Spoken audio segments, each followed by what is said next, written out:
Le comte de Monte Cristo. Le 24 février 1815, le 3 mâts, le Pharaon, entrait dans le port de Marseille.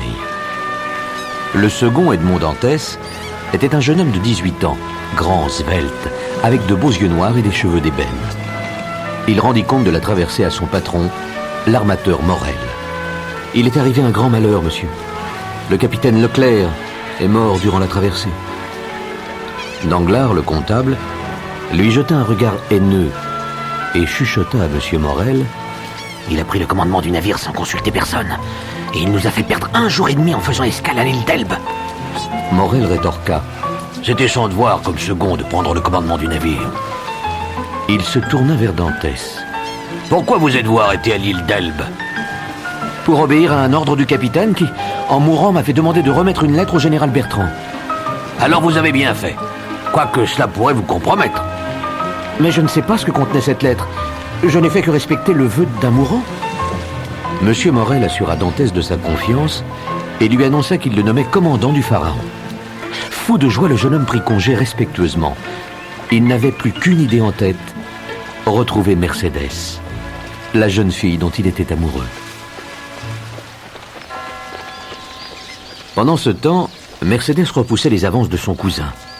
« N'insistez pas, Fernand, je vous aime comme un frère. N'exigez rien d'autre de moi. » Fernand esquissa un mouvement de rage. « Très bien. Je deviendrai marin et j'aurai un beau costume, puisque c'est ainsi qu'il faut être habillé pour vous plaire. » « Allons, ne reportez pas votre colère sur Edmond Dantès. » La porte s'ouvrit tout à coup et Dantès apparut. Mercédès se jeta dans ses bras tandis que Fernand devenait pâle et tremblant. Après de tendres effusions, Dantès annonça qu'il voulait organiser leur mariage le plus vite possible. Furieux, Fernand quitta aussitôt la demeure.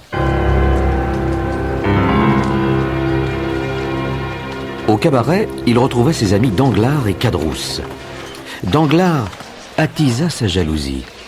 Voilà un grand imbécile qui laisse prendre celle qu'il aime sous son nez et se contente de pleurnicher quand il existe une solution pour se débarrasser de son rival. Fernand le regarda sans comprendre et Danglars continua.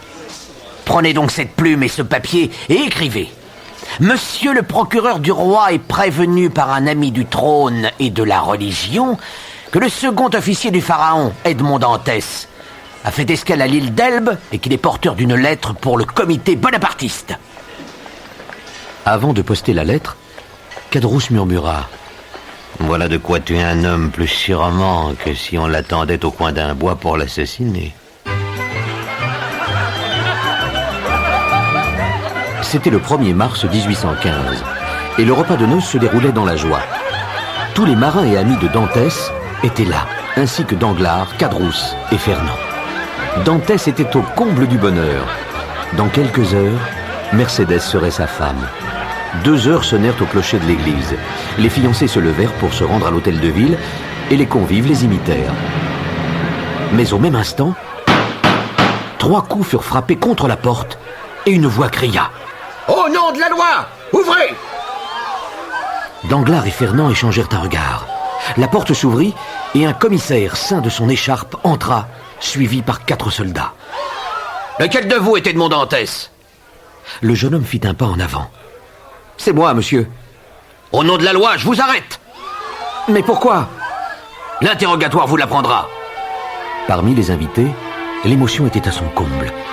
Et Mercédès pleurait. Dantès voulut la rassurer. « Soyez tranquille, l'erreur va s'expliquer et je vais revenir bientôt. » Le procureur du roi interrogea Dantès et lui montra la lettre anonyme. Le jeune homme ne comprenait pas, car il ne se connaissait pas d'ennemi. Il raconta la mission qu'il avait accomplie pour son capitaine défunt et reconnut détenir une lettre qu'on lui avait remise à l'île d'Elbe pour la porter à Paris. Le procureur lui dit « Si vous êtes coupable, c'est seulement par imprudence. Donnez-moi donc cette lettre et retournez auprès de vos amis. » Mais lorsqu'il eut la lettre en main, il pâlit. « Avez-vous lu le nom et l'adresse écrits sur l'enveloppe ?»« Oui, monsieur. Il s'agit d'un dénommé Noirtier, rue du Coq-Héron. »« Bien. Vous avez été bien imprudent, mais je veux vous éviter des ennuis. Il jeta la lettre dans la cheminée. Dantès s'écria. « Monsieur, vous êtes plus que la justice. Vous êtes la bonté. Je vais vous faire accompagner. » Dantès suivit 2 gendarmes le long d'un corridor. Bientôt, ils arrivèrent devant une porte avec un guichet de fer. Elle s'ouvrit, et sans comprendre ce qui lui arrivait, il fut poussé à l'intérieur d'une cellule. La porte se referma sur lui.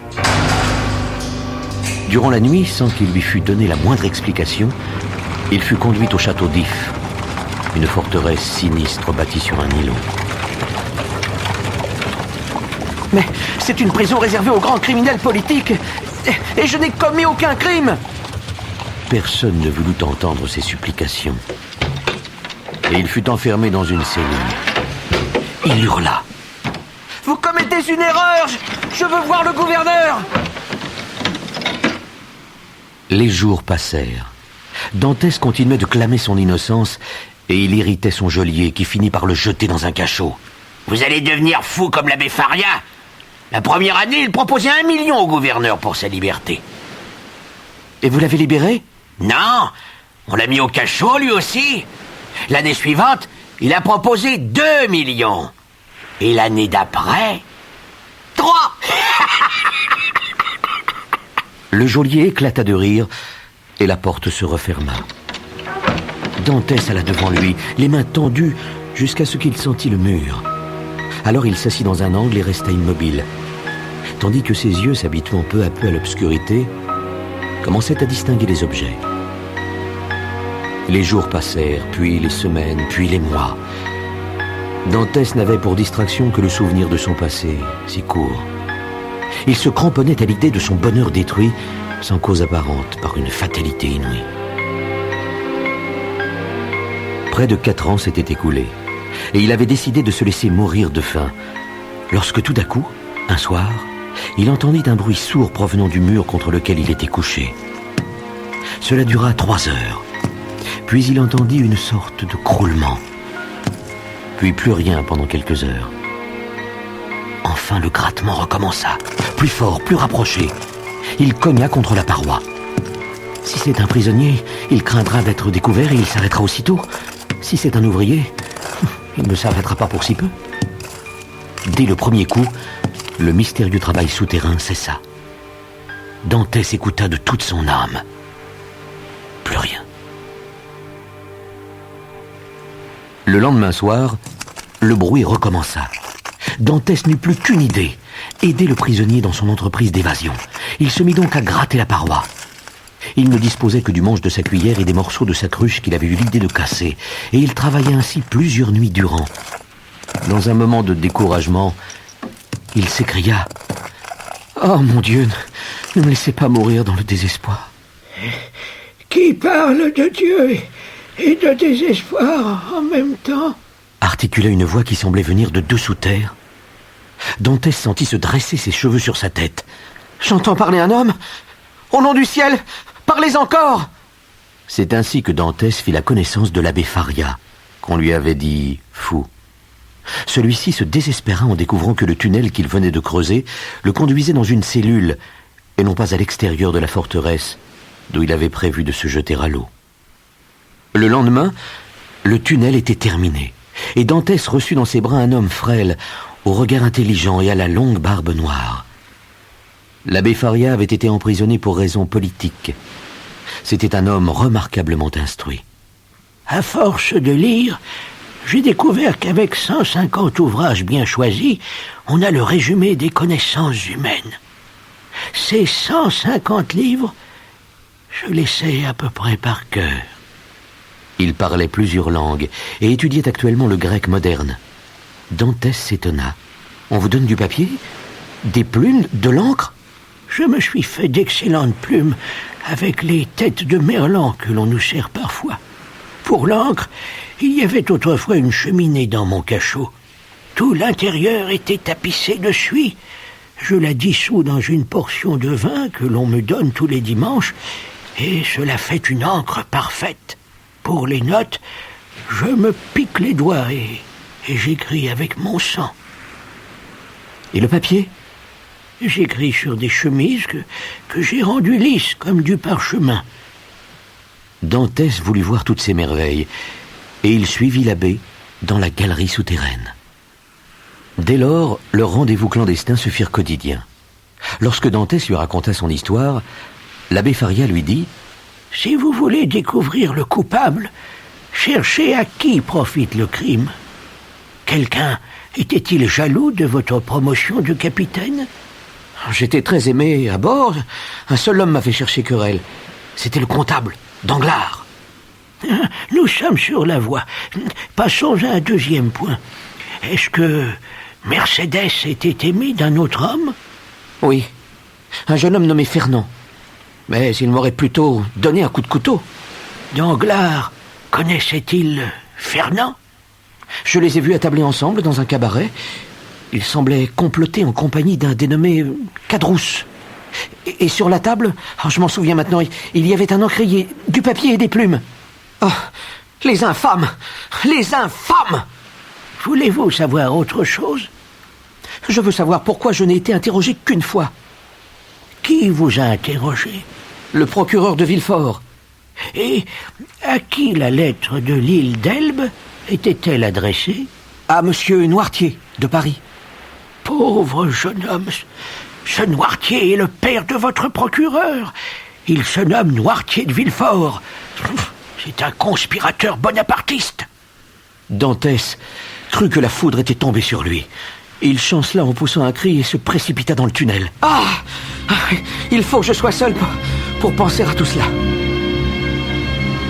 De retour dans son cachot, il tomba sur son lit, les yeux fixes, les traits contractés, immobile comme une statue.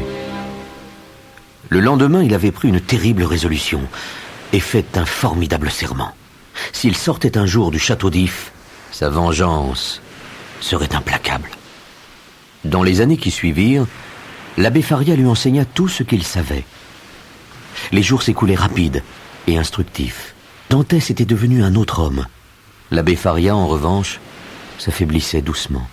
Il n'espérait plus fuir et dit un jour à son jeune ami « Je vais vous confier mon secret et vous faire mon légataire universel. » Le vieil homme raconta alors comment une immense fortune avait été cachée sur l'île de Monte Cristo quelques siècles auparavant, et comment il avait hérité du livre dans lequel le plan du trésor était caché. Dantès fit remarquer « Ce trésor vous appartient et je n'y ai aucun droit. Je ne suis pas votre parent. » « Edmond, vous êtes l'enfant de ma captivité. Dieu vous a envoyé à moi pour me consoler. » Il tendit ses bras vers le jeune homme, qui s'y jeta en pleurant. Une nuit, Dantès se réveilla en sursaut. Une plainte lui parvenait du cachot de l'abbé Faria. Il s'y précipita et trouva le pauvre homme mourant. Écoutez-moi bien. Le trésor existe. Et si vous parvenez à vous enfuir, rappelez-vous que le pauvre abbé n'était pas fou. Vous avez suffisamment souffert.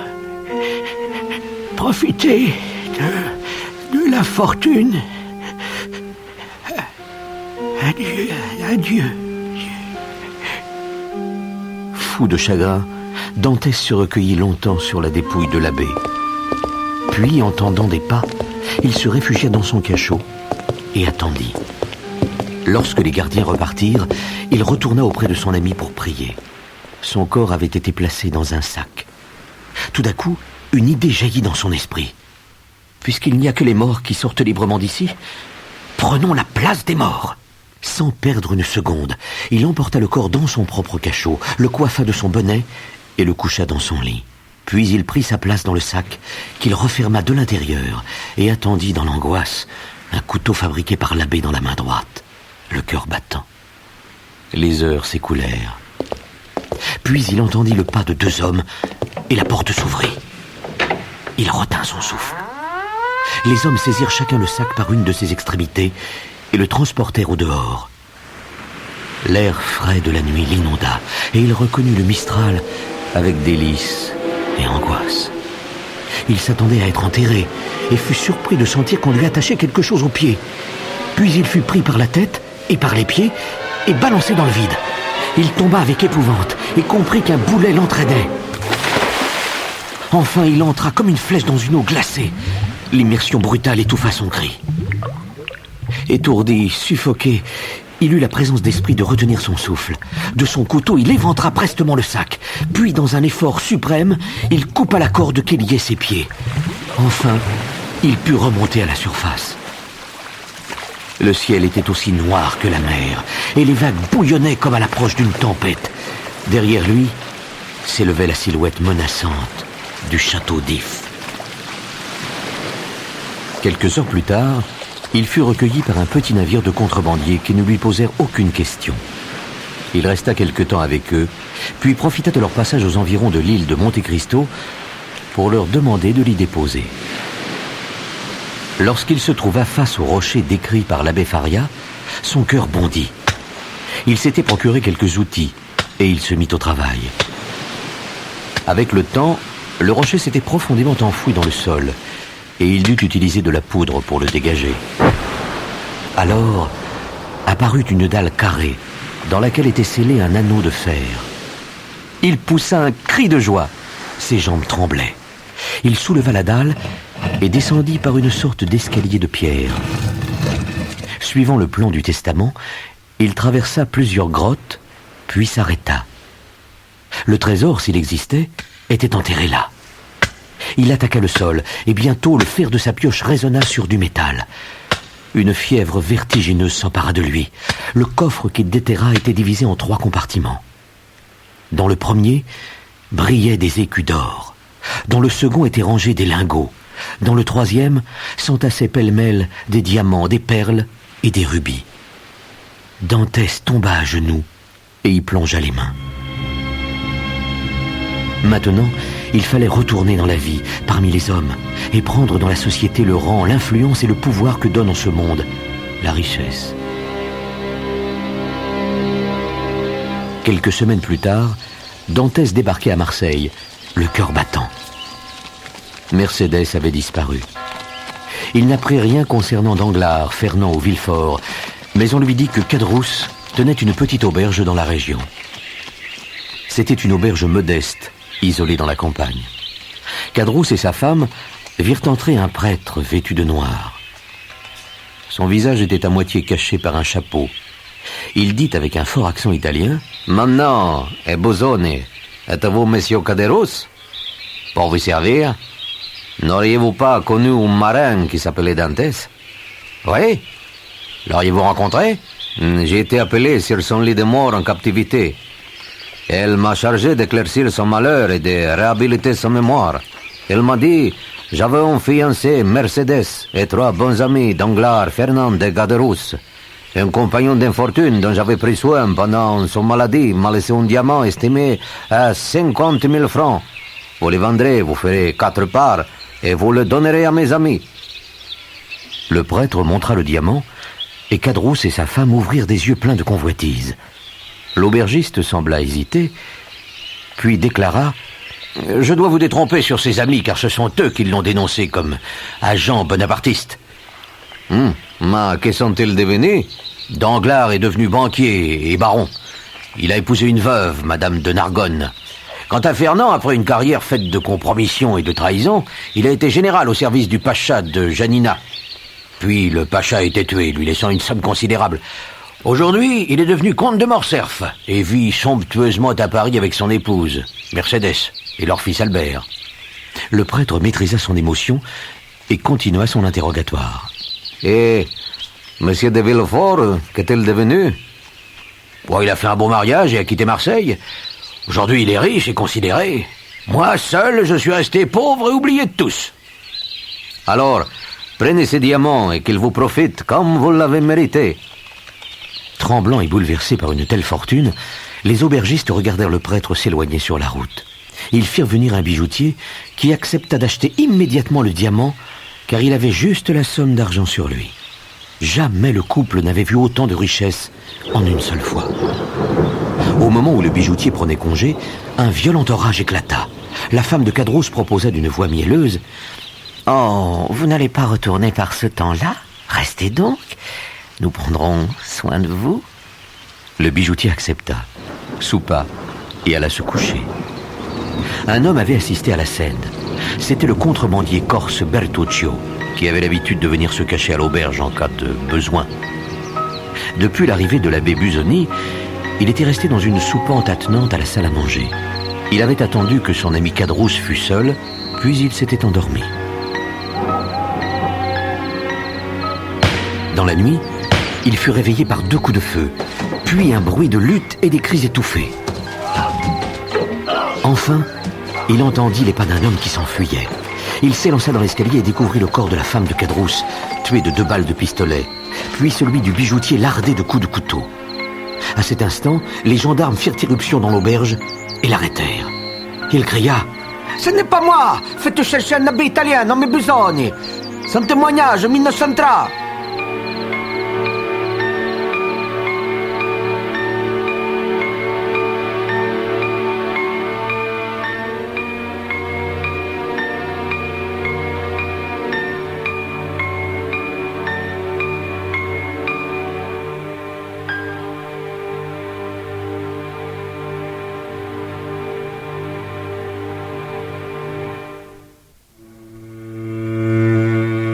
L'abbé Busoni se présenta à la geôle et écouta Bertuccio.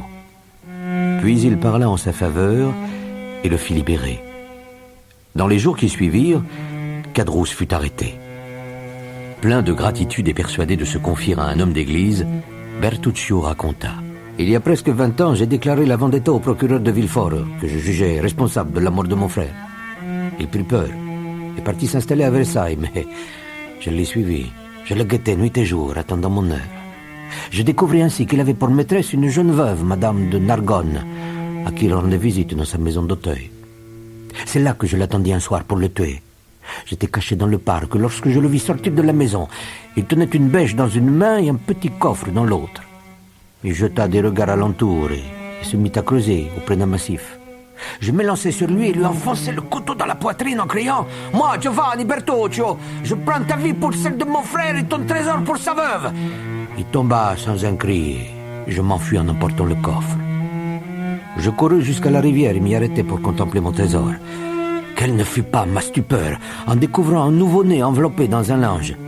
Il était près de l'asphyxie, mais j'ai réussi à le ramener à la vie. Ma belle-sœur l'y leva et le prénomma Benedetto. Malheureusement, avec les années, Benedetto se révéla paresseux et pervers. Il est au bagne maintenant. Grâce à l'introduction de l'abbé Busoni, Bertuccio fut engagé comme intendant par le comte de Monte Cristo, un homme immensément riche, nouvellement installé à Paris. Monte Cristo avait une 40aine d'années et un charme fascinant. Son visage avait une beauté sévère et une pâleur étonnante. Ses yeux ardents semblaient lire au plus profond des âmes. En très peu de temps, sa fortune et la curiosité dont il faisait l'objet lui avaient permis de s'introduire dans le beau monde. Chacun voulait le connaître et être invité à sa table. Il exigea de Bertuccio une fidélité et une discrétion absolue. L'intendant fut stupéfait d'apprendre que son nouveau maître venait d'acheter la maison d'Auteuil. Mais il n'était pas au bout de ses surprises. Ce soir-là, il observait les invités par une porte entrebâillée. Lorsqu'il vit le baron et la baronne Danglars, il chuchota à son maître. « Cette femme est la jeune veuve, Madame de Nargonne, l'ex-maîtresse de Villefort. » Puis, quand il vit entrer Villefort et son épouse, il resta bouche bée. Ah, je ne l'ai donc pas tué. Monte Cristo remarqua que Madame Danglars avait légèrement pâli à l'arrivée du procureur. Enfin, un jeune pédant arriva, et Bertuccio s'exclama « Benedetto, je le croyais au bagne !» Monte Cristo avait organisé son évasion et le faisait passer pour un vicomte de Cavalcanti. Il fit son éloge à Danglars. « Vous ne connaissez pas les Cavalcanti ? Vieille noblesse italienne, fortune fabuleuse. Ce jeune vicomte veut prendre femme. N'avez-vous pas une fille, baron ?» Danglars regarda le vicomte avec intérêt. « Oui, Eugénie ?»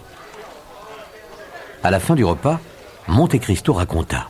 « Quand j'ai acheté cette maison, j'ai ressenti une impression bizarre de tristesse et de drame. Il y a surtout une chambre tendue de damas rouge qui semble avoir été le lieu de quelques crimes. « Venez, je vais vous la montrer !» Tous les convives se levèrent. Villefort et Madame Danglars suivirent, muets et glacés. La chambre était la seule pièce de la maison que Monte Cristo avait laissée en état. Voyez cette sombre tenture et ces deux portraits avec leurs yeux effarés ne semble-t-il pas dire « J'ai vu ». J'ai la conviction qu'un crime a été commis dans cette chambre. Madame Danglars s'évanouit dans les bras de Villefort. Les convives s'empressèrent autour d'elle. Madame de Villefort lui fit respirer des sels. Monte Cristo sentit que ses victimes ne pouvaient en supporter davantage. « Le café est servi! Allons rejoindre la table !» Monte Cristo avait su devenir l'ami d'Albert de Morcerf, le fils de Mercédès. Le jeune homme l'invita bien vite à connaître ses parents. Lorsque la comtesse de Morcerf se trouva face à lui, elle se troubla. Durant leur entretien, Monte Cristo crut voir 2 larmes trembler dans ses yeux. Elle lui fit promettre de revenir la voir, et la semaine suivante, il se présenta devant elle. Elle était seule. « On me raconte, monsieur, que vous avez beaucoup voyagé et beaucoup souffert. » « J'ai beaucoup souffert, oui, madame. J'ai aimé autrefois une jeune fille et j'allais l'épouser quand on m'a enlevé loin d'elle. J'avais cru qu'elle m'aimerait assez pour m'attendre, mais quand je suis revenu, elle était mariée. » La comtesse demanda d'une voix étranglée. « Lui avez-vous pardonné ce qu'elle vous a fait souffrir ?»« À elle, oui. Mais vous haïssez toujours ceux qui vous ont séparé d'elle ?» Monte Cristo ne répondit pas. La comtesse détourna son visage pour cacher son émotion. Il la contempla douloureusement. Bientôt, le mariage de Cavalcanti avec Eugénie Danglars fut annoncé. Le jeune homme jouait son rôle à la perfection, lorsqu'un soir, un mendiant s'approcha de lui et mit la main sur son épaule. Cavalcanti recula vivement. « Comme voulez-vous ?»« Ne me reconnais-tu pas, mon petit Benedetto ?» Cavalcanti blêmit et reconnut Caderousse, son compagnon de bagne. Celui-ci le toisa avec provocation et convoitise. « Je suis heureux de voir que tu as bien réussi. N'en feras-tu pas profiter ton pauvre camarade ?» Cavalcanti comprit qu'il n'avait pas le choix et paya le silence de Caderousse. Mais dans les jours qui suivirent, le maître chanteur devint de plus en plus exigeant. Un jour, il manifesta l'intention de cambrioler la demeure principale de Monte Cristo, un magnifique hôtel particulier sur les Champs-Élysées. Cavalcanti lui en fit le plan avec un imperceptible sourire et précisa que son protecteur serait à Auteuil toute la journée et la nuit du lendemain. Le lendemain matin, Monte Cristo reçut une lettre anonyme. « Cette nuit, un voleur s'introduira dans votre maison des Champs-Élysées. L'intervention de la police pourrait compromettre celui qui vous donne cet avis. N'hésitez pas à vous faire justice vous-même. » Ce message attisa la curiosité du comte. Il prit des armes, emmena son serviteur Ali avec lui et se cacha pour attendre la visite du voleur. 11h15 sonnèrent à l'horloge des Invalides. Comme le dernier coup s'éteignait, le comte crut entendre un léger bruit du côté du cabinet. On était en train de découper une vitre avec un diamant. Par une fenêtre qui donnait sur la rue, le comte remarquait une silhouette qui semblait guetter. Il souffla à Ali. « Bon, ils sont 2. L'un agit et l'autre guette. » Il fit signe à Ali de surveiller l'homme de la rue et se dirigea vers le cabinet. Le voleur essayait de forcer un secrétaire et Monte Cristo eut la surprise de reconnaître Caderousse. Il se cacha alors sous l'habit du prêtre Busoni et apparut ainsi face au voleur terrorisé. Caderousse était si bouleversé qu'il fit ce que Monte Cristo exigeait de lui et écrivit ce mot. « L'homme qui se fait appeler le vicomte Cavalcanti est un ancien forçat échappé avec moi du bagne de Toulon. Il est connu sous le nom de Benedetto. » Puis Monte Cristo lui permit de s'en aller. Lorsque Caderousse sauta le mur d'enceinte, l'homme qui faisait le guet s'élança sur lui et lui donna plusieurs coups de couteau. Le croyant mort, il s'enfuit. Quand le malheureux Caderousse rouvrit les yeux, l'abbé Busoni était penché sur lui. « Connaissez-vous votre assassin ?»« Oui, c'est Benedetto. »« Voulez-vous que j'écrive votre déposition et vous la signerez ?»« Oui, oui. » Monte Cristo écrivit « Je meurs assassiné par le Corse Benedetto. » Caderousse murmura Ainsi, je serai vengé. Alors Monte Cristo ôta son déguisement et montra son vrai visage au mourant. Cadrousse, épouvanté, hurla. N'êtes-vous pas le comte de Monte Cristo? Je ne suis ni l'abbé Busoni ni le comte de Monte Cristo. Regarde mieux. Regarde plus loin dans tes souvenirs. Il me semble que je vous ai connu autrefois. Monte Cristo posa sur le malheureux un regard à la fois calme et triste, et lui dit à l'oreille « Je suis ».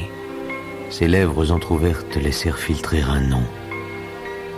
Cadrousse joignit les mains dans un suprême effort. Oh, mon Dieu, pardonnez-moi. Mon Dieu, recevez-moi. La vengeance de Monte Cristo s'accomplissait. Et c'était maintenant au tour de Morcerf, alias Fernand. Un beau matin, un article parut dans le journal. On nous écrit de Janina. Un fait complètement ignoré vient d'être porté à la connaissance du public. Les châteaux qui défendaient la ville ont été livrés aux Turcs par un officier français dans lequel le pacha avait mis toute sa confiance. Ce traître s'appelait Fernand. Il porte maintenant le titre de comte de Morcerf et il est membre de la Chambre des Pairs. Morcerf n'avait pas eu le temps de lire les nouvelles lorsqu'il se présenta à la chambre. Plein de morgue et d'insolence, il entra dans l'hémicycle sans prêter attention aux regards et aux chuchotements dont il était l'objet. Mais lorsqu'un de ses pairs fit lecture de l'article à la tribune, il se mit à pâlir horriblement. Un frémissement parcourut l'assemblée et il dut s'expliquer. Le pacha de Janina m'avait honoré de sa confiance et m'avait chargé d'une négociation avec le sultan. Malheureusement, cette négociation avait échoué et à mon retour, je trouvais le pacha mourant. Il me chargea de prendre soin de sa femme et de sa fille, mais il me fut impossible de les trouver car entre-temps elles avaient disparu. Le président demanda. Et vous ignorez ce qu'elles sont devenues? J'ai appris qu'elles avaient succombé au chagrin et à la misère. Le président fit alors appeler un témoin. C'était une jeune femme d'une très grande beauté. Elle était vêtue à la grecque et Morcerf pâlit en la reconnaissant. Elle déclara « Je suis Haïdé, fille du pacha de Janina.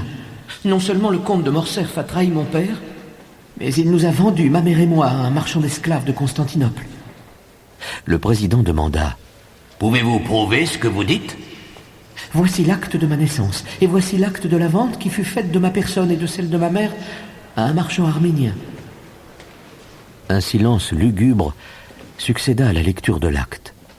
Morcerf était une pâleur mortelle.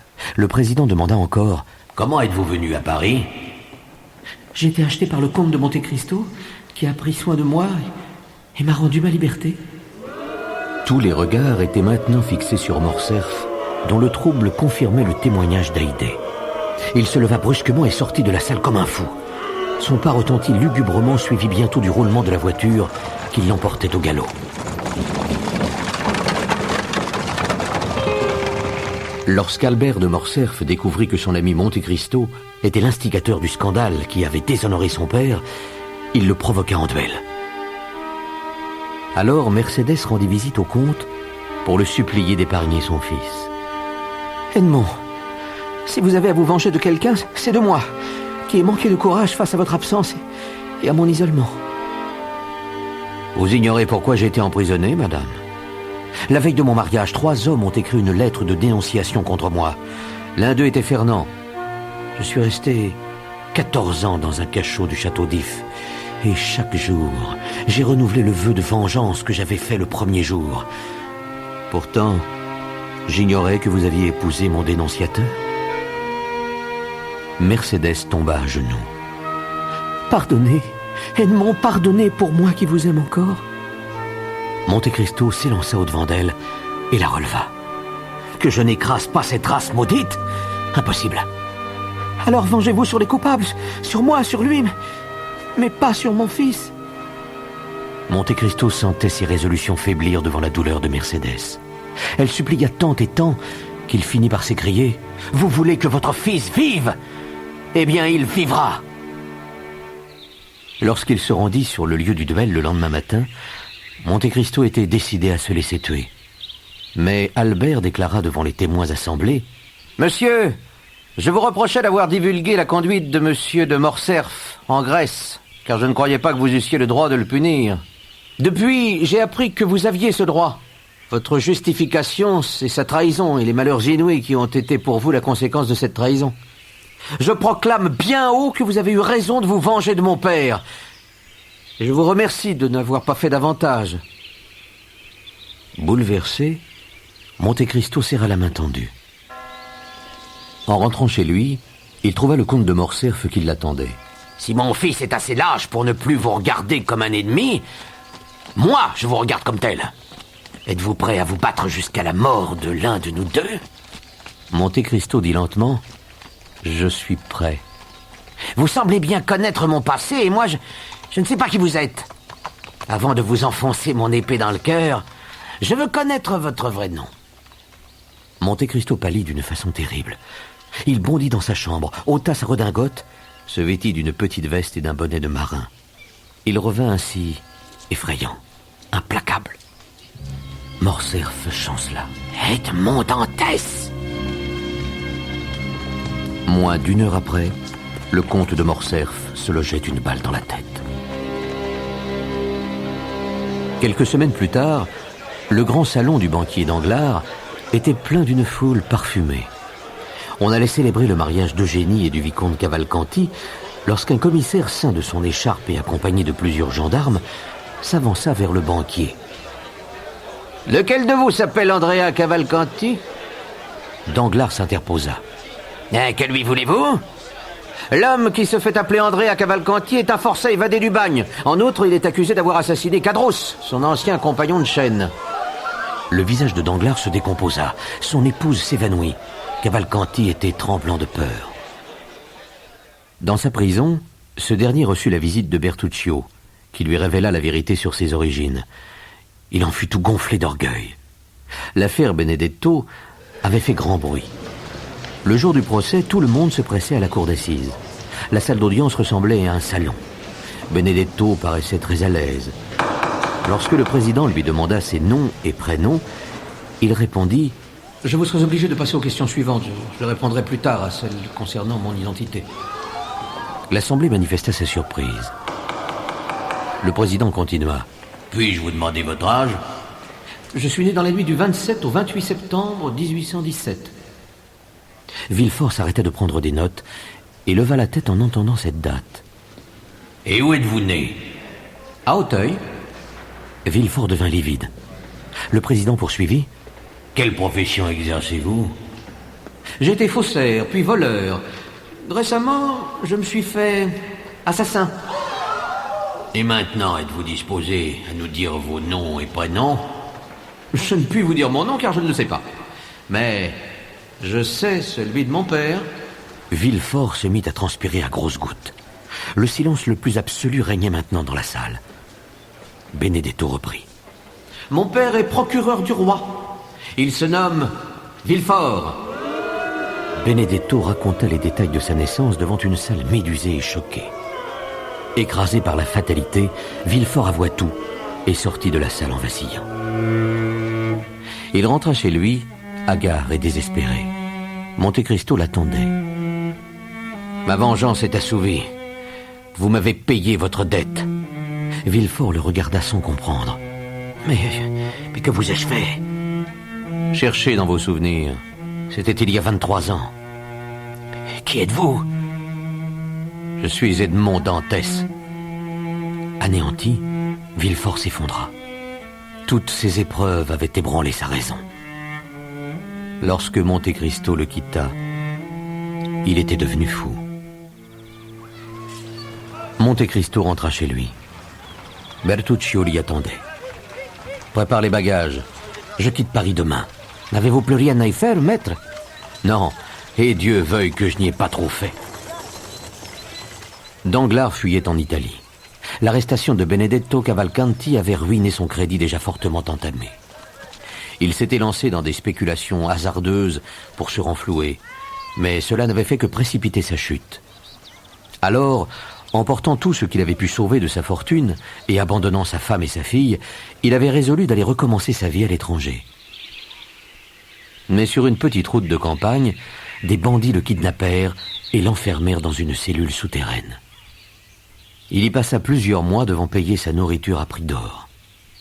Lorsqu'il n'eut plus un sou et qu'il fut affamé, un homme vint le voir. Il était enveloppé d'un grand manteau noir et se tenait dans l'ombre. Il lui demanda d'une voix solennelle et sombre, « Vous repentez-vous » ? « Me repentir de quoi ?»« Du mal que vous avez fait. » Je me repens. Je me repens. Alors je vous pardonne. L'homme s'avança dans la lumière et ôta son manteau. Danglars, plus pâle de terreur qu'il ne l'était de faim et de misère, poussa un cri.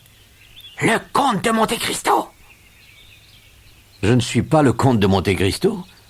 Je suis celui que vous avez vendu et déshonoré, celui sur lequel vous avez marché pour vous hausser jusqu'à la fortune.